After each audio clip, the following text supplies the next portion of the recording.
जहां जहां से गुजरी यात्रा वहां वहां हार गई कांग्रेस।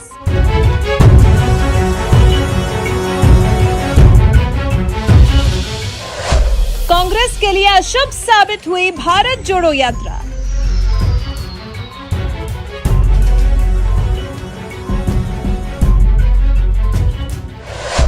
जहां जहां पांव पड़े वहां वहां कांग्रेस को फूल नहीं कांटे मिले।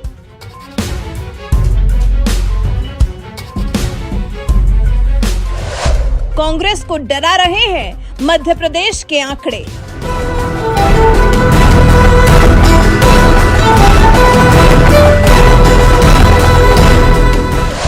कर्नाटक की जीत से कांग्रेस की खुद से उम्मीदें काफी बढ़ गई थी। ये डूबते को जैसे तिनके का सहारा मिल गया था, लेकिन कांग्रेस ने इस सहारे को अपनी विजय बनाकर दूसरों पर धौंस जमाना शुरू कर दिया। उस वक्त कहा गया कि कांग्रेस की भारत जोड़ो यात्रा जहां जहां से गुजरी वहां वहां कांग्रेस बेहतर प्रदर्शन करने में कामयाब हुई। कर्नाटक में तो जिन 20 विधानसभा क्षेत्रों से राहुल गांधी की भारत जोड़ो यात्रा गुजरी थी, उनमें से 15 सीटों पर कांग्रेस को जीत हासिल हुई थी। लेकिन कांग्रेस की यही भारत जोड़ो यात्रा मध्य प्रदेश में कैसे उल्टी पड़ गई? कैसे मध्य प्रदेश में राहुल गांधी की भारत जोड़ो यात्रा कमाल नहीं दिखा पाई, बल्कि जहां जहां से गुजरी वहां से कांग्रेस को बड़ी हार मिली है।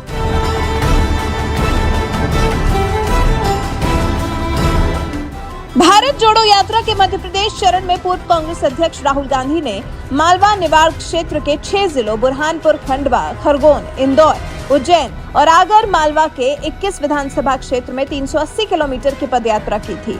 पार्टी नेताओं को लगा था कि ये यात्रा कार्यकर्ताओं में नया उत्साह भरेगी और प्रदेश इकाई में नई ऊर्जा का संचार करेगी। इससे पार्टी के मध्य प्रदेश में जीत पक्की हो जाएगी, लेकिन ऐसा हो न सका।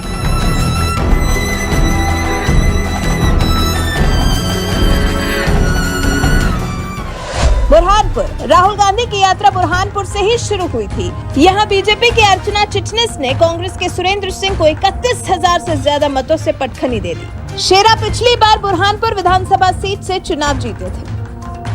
नेपानगर सीट से 2018 में कांग्रेस की सुमित्रा कासडेकर जीती थी। फिर बीजेपी का दामन थाम लिया और उपचुनाव भी जीत गई। इस बार नेपानगर से बीजेपी ने मंजू राजेंद्र दादू को टिकट दिया, जिन्होंने कांग्रेस प्रत्याशी गेंदूबाई को 44,000 से ज्यादा मतों से शिकस्त दे दी।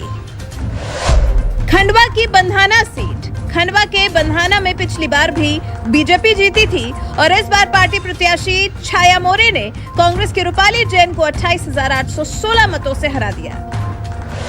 खंडवा की मांधाता सीट, खंडवा की ही मांधाता विधानसभा सीट से 2018 में कांग्रेस के नारायण पटेल जीते थे।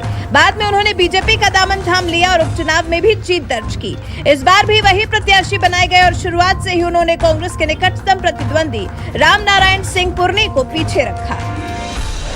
बड़वाह सीट, खंडवा के बड़वाह और पास की भीकनगांव विधानसभा सीट पर साल 2018 में कांग्रेस जीती थी। बड़वाह से कांग्रेस विधायक सचिन बिरला ने बीजेपी का दामन थाम लिया था। इस चुनाव में बीजेपी के टिकट पर लड़े बिरला ने शुरुआती दौर में ही नरेंद्र पटेल के खिलाफ 5,000 से ज्यादा वोटों से बढ़त बना ली थी। भीकनगांव में पिछले 2 चुनाव में कांग्रेस की झूमा सोलंकी विजयी रही थी।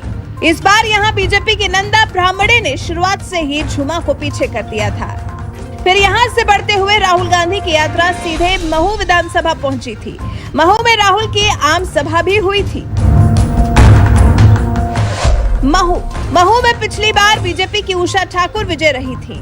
इस बार उनके खिलाफ एंटी इनकम्बेंसी की चर्चा थी। कांग्रेस ने भी पूर्व विधायक और पिछले प्रत्याशी अंतर सिंह दरबार को टिकट न देते हुए बीजेपी से कांग्रेस में आए राजकिशोर शुक्ला को टिकट दिया। परिणाम ये हुआ कि बीजेपी की उषा ठाकुर ने शुरुआत में ही 18,000 मतों की बढ़त बना ली थी और आखिर में जीत दर्ज की। राहुल गांधी की अगली यात्रा का पड़ाव राव विधानसभा क्षेत्र था। राव, यहाँ प्रदेश कांग्रेस के कार्यकारी अध्यक्ष और पूर्व मंत्री जीतू पटवारी 2 चुनाव जीते थे। इस बार मधु वर्मा ने शुरू से ही बढ़त बनाकर रखी और जीत हासिल की। इंदौर, यहाँ यात्रा इंदौर से होते हुए विधानसभा 4, 3 और 1 होते हुए सांवेर पहुंची थी। विधानसभा 3 में रात्रि विश्राम और सभा हुई थी। सांवेर में भी सभा हुई थी। सभी सीटों पर कांग्रेस प्रत्याशी पहले से ही पिछड़ते दिखे और अंत में परिणाम भी बीजेपी के समर्थन में आए। इनमें से विधानसभा 1 में पिछली बार कांग्रेस जीती थी, लेकिन इस बार बीजेपी महासचिव कैलाश विजयवर्गीय ने बड़े अंतर से कांग्रेस प्रत्याशी को हार का स्वाद चखा दिया। इंदौर के बाद यात्रा पहुंची थी उज्जैन की दोनों सीटों पर बीजेपी ने अपना दबदबा कायम रखा। घटिया में बीजेपी के सतीश मालवीय ने कांग्रेस के रामलाल मालवीय के खिलाफ शुरुआत से ही जीत का माहौल बना लिया था। अंत तक माहौल बिल्कुल वैसा ही रहा। साल 2018 में यहां कांग्रेस के रामलाल मालवीय जीते थे। आगर मध्य प्रदेश में भारत जोड़ो यात्रा का अंतिम पड़ाव आगर विधानसभा थी। यहाँ बीजेपी के माधव सिंह ने कांग्रेस के विपिन वानखेड़े के खिलाफ बड़ी बढ़त बनाई। अब आप खुद अंदाजा लगाइए, मध्य प्रदेश में जहां जहां राहुल गांधी के कदम पड़े, जिस विधानसभा सीट पर राहुल गांधी गए, वहां तो जैसे कांग्रेस का सुपड़ा ही साफ हो गया। पता नहीं लोगों को राहुल गांधी का कौन सा बर्ताव समझ में नहीं आया, जो लोगों ने कांग्रेस पर भरोसा ही नहीं जताया। वैसे विधानसभा चुनावों के बाद ये जो परिणाम निकलकर सामने आ रहे हैं, उसका जो निष्कर्ष निकाला जा रहा है, क्या आप इसे समझते हैं? आप इस खेल को क्या कहते हैं? कर्नाटक में जिस यात्रा की वजह से कांग्रेस ने जीत हासिल करने का दम भरा, वही यात्रा मध्य प्रदेश में तो कांग्रेस के लिए जैसे काफी भारी साबित हुई है। वैसे क्या आपको भी लगता है कि क्या सच में जहां जहां राहुल गांधी की यात्रा पहुंची है, वहां कांग्रेस की हार हुई है?